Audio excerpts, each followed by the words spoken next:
We begin with a very terrible story. It involves a plane crash in Africa. Ethiopian Airlines is now grounded. The rest of its brand new Boeing 737 MAX 8 jets while it investigates Sunday's crash that killed 157 people. Flight 302 to Nairobi, Kenya went down minutes after takeoff from Ethiopia's capital, Addis Ababa.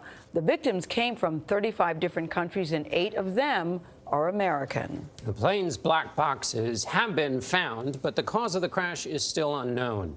It's the second accident in 5 months involving a Boeing MAX 8 jet. Deborah Pata is at Jomo Kenyatta International Airport in Nairobi, where the plane was supposed to land.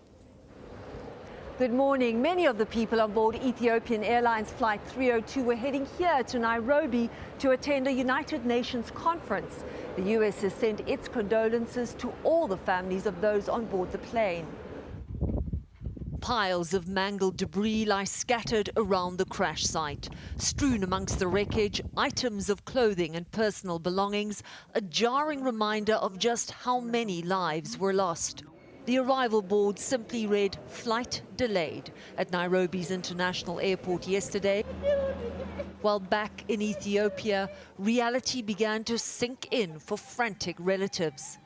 After the news was announced, the Ethiopian Airlines CEO faced the public.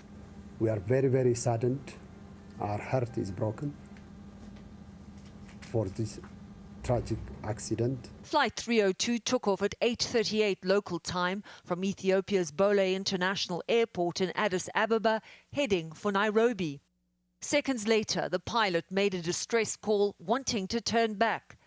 Then at just 6 minutes into the flight, all contact was lost and the plane crashed in Debre Zeit, 31 miles south of the capital.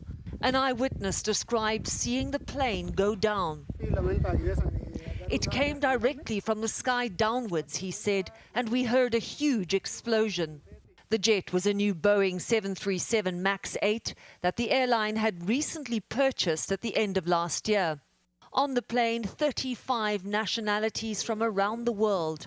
So many of those people had dedicated their lives to helping others. The United Nations has been hard hit by the crash, losing 19 staff members. From people providing safety for refugees to those fighting world hunger, the flight manifest reads like a list of the very best of humanity. For CBS This Morning, Deborah Pata, Nairobi, Kenya. Such a terrible story.